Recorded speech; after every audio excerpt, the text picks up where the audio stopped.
Aujourd'hui, je vais te dire un truc que personne ne te dira. Les recruteurs suisses ne veulent pas de toi. Pas parce que tu es nul, mais parce que tu fais exactement ce qu'ils détestent. Comme d'habitude, avant de commencer cette vidéo, je vais t'inviter à laisser un like, un commentaire, un abonnement et maintenant place au sujet de la vidéo. Ce qu'il faut que tu comprennes, c'est que le plus gros problème des aspirants à travailler en Suisse, c'est qu'il y a un problème culturel. En Suisse, ce n'est pas comme en France. Les Suisses ne réagissent pas de la même manière et ne sont pas pareils. Ils n'ont pas la même culture et la même éducation. Généralement, les candidats étrangers qui postulent en France, et notamment les Français, généralement ont beaucoup trop de blabla. Ils parlent beaucoup trop pour ne rien dire et ils ne rentrent pas directement dans ce qu'ils peuvent apporter à une entreprise. Également, ils manquent de précision sur les tâches accomplies, de précision sur les résultats qu'ils peuvent apporter. Il manque de précision pour l'annonce cible ou le recruteur qu'ils ont en face d'eux. Et également, dans 90% des cas, tu te vends mal. Tu n'es pas capable de valoriser ton profil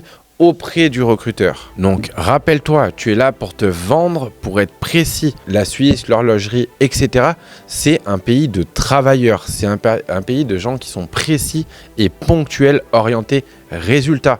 Donc, apprends à te vendre, construis ton speech au préalable et à répondre à toutes les objections pour décrocher des opportunités d'emploi. Tu n'es pas là pour faire de la masse, tu es là pour faire de la qualité. Également, pour la deuxième partie, c'est ton positionnement. Tu as le mauvais positionnement en tant que citoyen français qui veut travailler en Suisse, en tant que citoyen étranger. D'une manière générale, tu vas postuler à tout ce qui passe, à droite, à gauche, pour aller chercher cette opportunité d'emploi. Tu n'es au final pas crédible localement, tu n'arrives pas à démontrer ta crédibilité sur des tâches, parce qu'au contraire, ils vont dire, bon, ils postulent à femme de ménage et architecte, tu n'es pas crédible, tu baisses toi-même ta valeur perçue auprès de ce recruteur, auprès de cette personne qui aurait peut-être eu un contact à te fournir. Et malheureusement, tu n'as aucune adaptation au marché. Tu ne comprends pas le marché et tu n'essayes surtout pas de le comprendre. Rappelle-toi que la base de tout, c'est l'intégration. Donc, essaye de te renseigner, essaye de venir peut-être juste découvrir cette belle région pour pouvoir prendre tes armes, essayer de te créer ton réseau. En fait, pour eux, d'une manière générale, tu es juste un CV parmi 200. Maintenant, ce qui peut faire toute la différence dans ta recherche d'emploi. Qu'est-ce qui peut réellement apporter de la valeur à une entreprise? Qu'est-ce que tu dois valoriser pour essayer justement d'avoir ces recruteurs suisses dans ton réseau? Pour essayer qu'ils te recommandent ou juste déjà essayer de te démarquer de la masse des candidatures qu'il peut y avoir dans ce marché. La Suisse est accessible pour les frontaliers, est accessible pour les Français et bien sûr pour les résidents suisses. Mais pour ça, tu ne dois pas être comme les autres. Tu dois être le candidat que cette entreprise désire. Alors commence d'abord par adapter ton discours. Prépare ton speech, oriente-toi résultat et essaye de répondre aux recruteurs que tu as en face. Tu n'es pas là pour parler beaucoup, tu es là pour parler de manière millimétrée.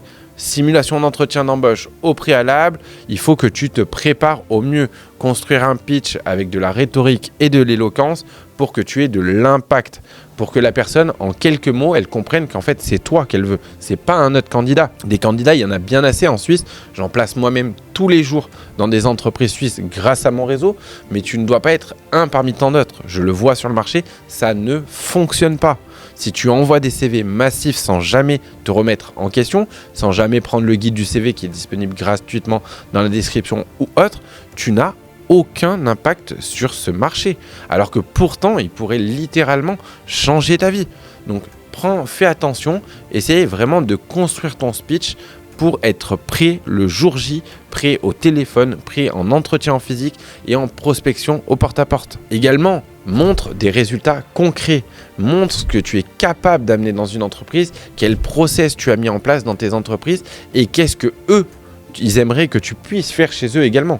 Des fois, si tu as fait quelque chose de spécial dans une entreprise, mets-le en valeur, oriente les résultats à apporter dans cette entreprise, le gain de temps pour l'employeur, le gain mental sur l'administratif, l'argent que tu as pu faire générer pour cette entreprise, bien sûr en fonction du poste dans lequel tu es, mais pense à t'orienter réellement résultats que tu vas pouvoir apporter à cette entreprise. Et maintenant, pour finir, positionne-toi comme la solution. Tu es la solution qui répond à leurs problèmes. Tu es la solution qui est là pour répondre à leurs problèmes d'emploi. Rappelle-toi qu'un recruteur, je recrute moi-même dans mon entreprise, un recruteur a des besoins. J'ai besoin de personnes qui font des ateliers pour les opportunités cachées de recherche d'emploi en Suisse, des personnes qui sont suisses et qui ont un bagage. Donc de ce fait, je vais regarder des profils qui répondent à mon besoin. Est-ce qu'ils ont déjà un réseau pour mes candidats ? Est-ce qu'ils ont déjà justement fait des recherches sur les sites cantonales, etc. pour aller chercher dans les petits papiers les opportunités non visibles pour le marché classique français. C'est comme ça que tu vas pouvoir y arriver. C'est comme ça que tu vas te positionner comme une solution.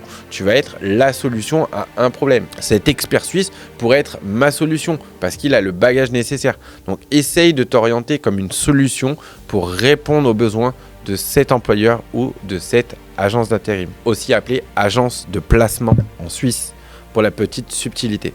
À savoir que les agences de placement en Suisse donnent des contrats de CDI, c'est beaucoup plus attractif que ce qu'on aura en France, il y a beaucoup plus d'opportunités. Donc ne lésine pas à dire je veux qu'un poste en CDI, des fois c'est la meilleure méthode d'accéder au permis de travail et de faire la croissance rapide.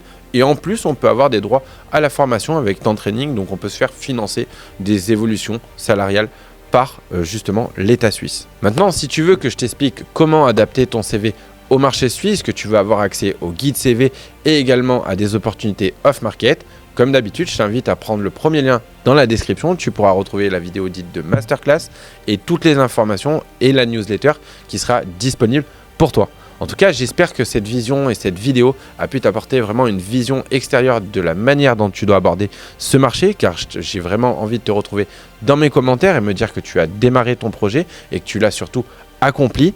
Fais attention, prépare-toi en amont. En tout cas, comme d'habitude, je t'invite à laisser un commentaire si tu as des questions. Je tâcherai d'y répondre. Dis-moi un petit peu ton secteur d'activité, ton projet tel que tu le vois. J'essaierai toujours de te donner un petit conseil. Récupère ton guide et surtout, abonne-toi et laisse un like pour soutenir la chaîne. C'était Jordan et on se retrouve dans la prochaine vidéo. Allez, ciao, ciao!